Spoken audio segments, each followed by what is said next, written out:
Hello student, you are most welcome हमारे YouTube channel ICSE Java 100% में। अब operators और उप्स कॉन्सेप्ट, कांस्टेंट, वेरिएबल, ये सब पढ़ाने के बाद आता है कि प्रोग्रामिंग कैसे की जाए जावा में। तो प्रोग्राम बनाने के लिए जब क्वेश्चन ये रहे कि दिया रहे कि कैसे करना है, तब तो आपको उसी मेथड को फॉलो करना है। जब केवल क्वेश्चन रहे कि write a program to do this one, ये करने के लिए एक प्रोग्राम बनाइए, और कोई मेथड नहीं दिया कि किस विधि से करना है, तो आप कोई भी तरीका फॉलो करके प्रोग्राम बना सकते हैं। तो अब आज हम देखते हैं इस वीडियो में कि कैसे हम कीबोर्ड से इनपुट लेते हैं। तो कीबोर्ड से एग्जीक्यूशन टाइम में इनपुट लेने के लिए दो तरीके हैं, एक buffered reader, input stream reader, और एक स्कैनर क्लास के द्वारा। तो आइए देखते हैं स्कैनर क्लास से हम एग्जीक्यूशन टाइम में इनपुट कैसे लेते हैं यूजर से। तो स्कैनर क्लास यूज करने के लिए आपको पहले एक पैकेज इंपोर्ट करना पड़ेगा। वो पैकेज है क्या? इंपोर्ट एक कीवर्ड है जिसके द्वारा हम पैकेज को इंपोर्ट करते हैं, और पैकेज का नाम क्या है? वो java.util। java.util नाम का पैकेज जो है उसके अंदर स्कैनर क्लास है। अगर package is collection of many classes, जिसमें से अगर किसी पर्टिकुलर क्लास को इंपोर्ट करना है, चूंकि मुझे केवल स्कैनर क्लास का यूज करना है, इसलिए हम यहाँ पे स्कैनर लिख देंगे, java.util.scanner। चाहे तो आप यहाँ पे स्टार लगा दीजिए, इंपोर्ट java.util.star लगा देंगे तो इस पैकेज की सारी क्लासेज इंपोर्ट हो जाएंगी। उससे अगर आप चाहते हैं पूरे ना इंपोर्ट हो, तो आप पर्टिकुलर क्लास जिसको चाहते हैं उसका नाम दे दीजिए। ये लिख दिया आपने। इसके बाद मान लीजिए आपने एक क्लास बनाया, student public static void main string args। ये आप जानते ही हैं कि मेन फंक्शन है, यूजर डिफाइंड फंक्शन है, जो कि अपने आप सबसे पहले एग्जीक्यूट होता है। अब हम स्कैनर क्लास का ऑब्जेक्ट बनाएंगे। स्कैनर क्लास का ऑब्जेक्ट हमने बनाया कैसे? स्कैनर, अब देखिए ये इंपोर्ट कर लेंगे तो स्कैनर क्लास को हम यूज कर सकते हैं।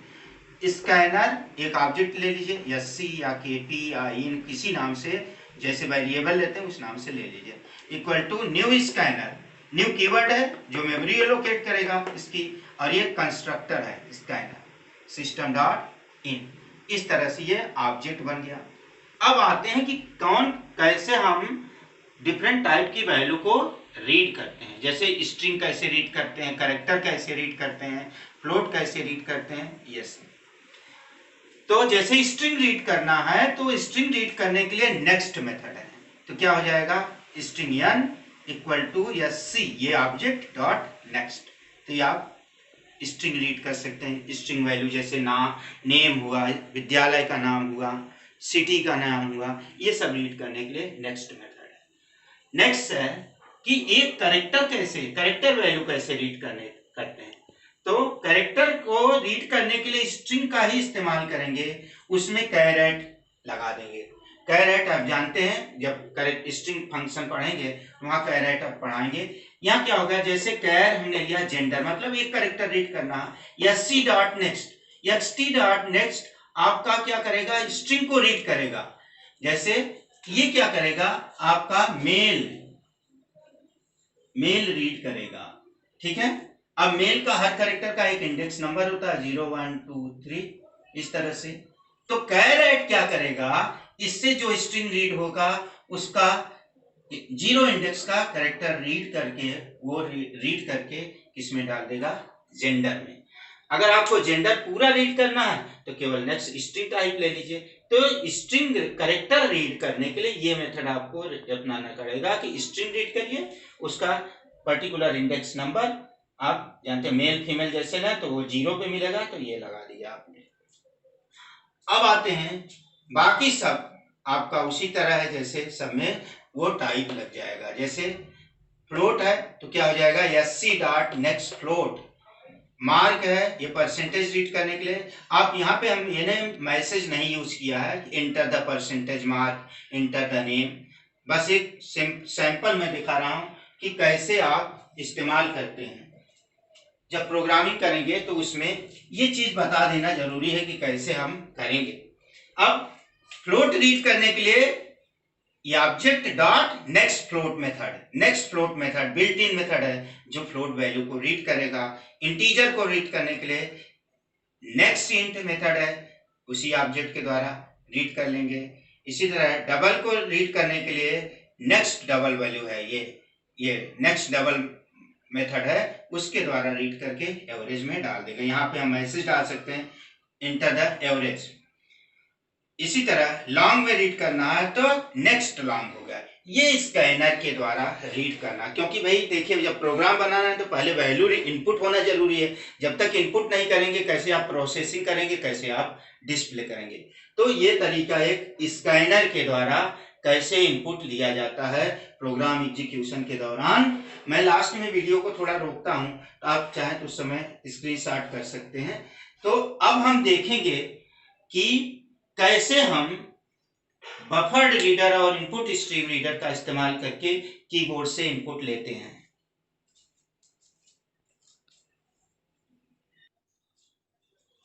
अब हम देखते हैं कि इनपुट स्ट्रीम रीडर और बफर्ड रीडर के द्वारा कैसे हम इनपुट लेते हैं एग्जीक्यूशन टाइम में यूजर से, कीबोर्ड द्वारा कैसे इनपुट ले लेते हैं। तो इस मेथड को यूज करने के लिए, इस तकनीक को यूज करने के लिए एक पैकेज इंपोर्ट करना पड़ेगा, और वो पैकेज क्या है, java.io। उस पैकेज का नाम क्या है, java.io। तो इंपोर्ट किया java.io dot star, star means इस पैकेज में जितनी क्लास है वो सारी क्लास इंपोर्ट हो जाएंगी, आपके प्रोग्राम से रिलेट हो जाएंगी। अब हम ये क्लास बनाए, मेन फंक्शन बनाया, इसमें दौरान ध्यान दीजिए कि रन टाइम एरर को हैंडल करने के लिए तीन तरह की एरर्स होती है, syntax error, run time error, logical error, तीन तरह की एरर होती है। इसको हम एरर हैंडलिंग में पढ़ाएंगे।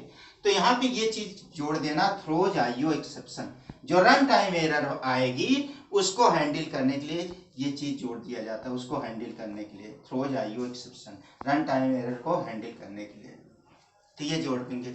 अब इसके बाद ये जो इस पैकेज में ये क्लास हैं दो, input stream reader, buffered reader, इनका ऑब्जेक्ट बनाएंगे। इनपुट स्ट्रीम रीडर ये क्लास है, ध्यान दीजिए बहुत सावधानी से लिखा जाता है, आई कैपिटल से, एस कैपिटल से, आर कैपिटल से, और स्पेस नहीं रहता बीच में। इनपुट स्ट्रीम रीडर क्लास एक ऑब्जेक्ट या कोई भी नाम ले लिया, इसके बाद न्यू इनपुट स्ट्रीम रीडर या कंस्ट्रक्टर होगा उसका, सिस्टम डॉट इन, इस तरह से वही चीज यहाँ पे लिख देंगे। अब दूसरे में बफर्ड रीडर एक ऑब्जेक्ट उसका बनाया, b r equal to new buffered reader I R, इसी ऑब्जेक्ट को इससे अटैच कर देंगे। ये दोनों क्लासेस मिलके कीबोर्ड से वैल्यू इनपुट करती हैं। इन दोनों लाइन को एक लाइन में लिखने का तरीका ये है, क्या, buffered reader b r equal to new buffered reader in bracket new input stream reader system dot in. ये तरीका एक है कि आप इसको ऐसे भी लिख सकते हैं। तो हम चाहे ये इस्तेमाल करिए चाहे ये इस्तेमाल करिए, ये दोनों नहीं, ये आर नहीं लिखा जाएगा, मैंने आपको समझाने के लिए लिख दिया, ये आर नहीं लिखा जाएगा, या तो ये दोनों लाइन लिखिए या तो केवल एक लाइन ये लिखिए, बाकी ये सब रहेगा।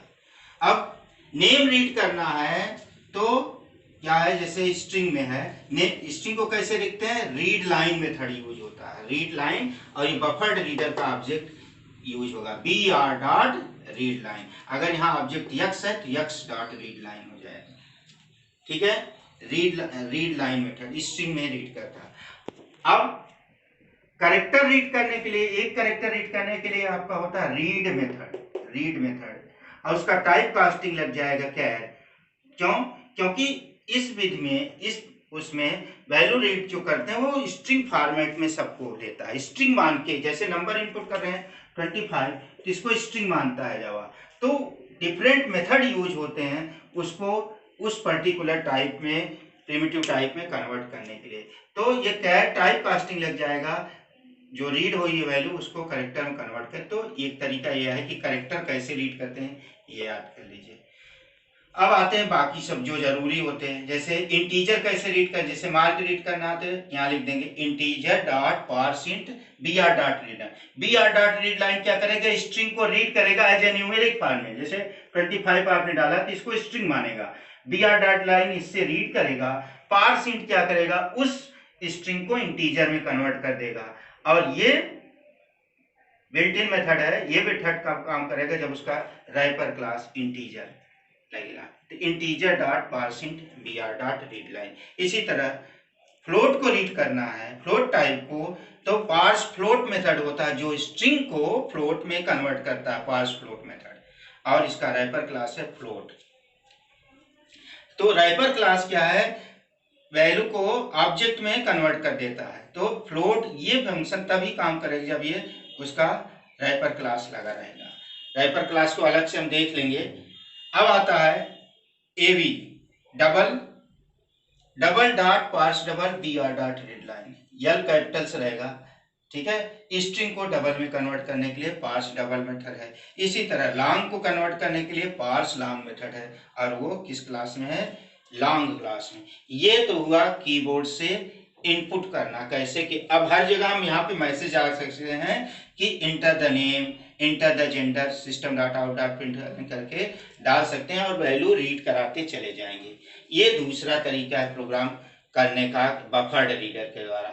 और एक सबसे आसान तरीका है क्या, फंक्शन बनाइए और पैरामीटर के रूप में वैल्यू वहाँ पे सप्लाई कर दीजिए। जब फंक्शन कॉल करेंगे बॉक्स में बॉक्स बन के आएगा, ब्लू जे में बॉक्स बन के आएगा, और वहाँ पे आपको वैल्यू डालनी है। तो ज़्यादातर हम प्रोग्रामिंग जो करते हैं मेथड के द्वारा होता है, लेकिन क्वेश्चन जो आएंगे इस तरह के, जैसे मेनू ड्रिवन प्रोग्राम है, तो वहाँ पे हम इन सब का इस्तेमाल करेंगे। तो ये दोनों तरीके हो गए आपका कि कैसे हम एग्जीक्यूशन टाइम में इनपुट स्ट्रीम रीडर के द्वारा वैल्यू इनपुट कराते हैं, और बफर रीडर के द्वारा इनपुट स्ट्रीम रीडर और बफर रीडर के द्वारा वैल्यू इनपुट कराते हैं। यहाँ मैंने बता दिया आपको, चाहे ये दोनों लाइन यूज करिए, चाहे ये सिंगल लाइन यूज करिए। तो यानी मान लीजिए ये दोनों लाइन यूज करना है तो आपको ये सिंगल वाली लाइन डिलीट करनी पड़ेगी, क्योंकि आप दो लाइन में लिख के कर सकते हैं ये वाली। तो ये तरीके हैं आपको करने के कि कैसे वैल्यू रीड कराते हैं। आगे हम देखते हैं कि कैसे हम सिंपल प्रोग्रामिंग यानी सीक्वेंस कंस्ट्रक्ट पे प्रोग्रामिंग कैसे करते हैं।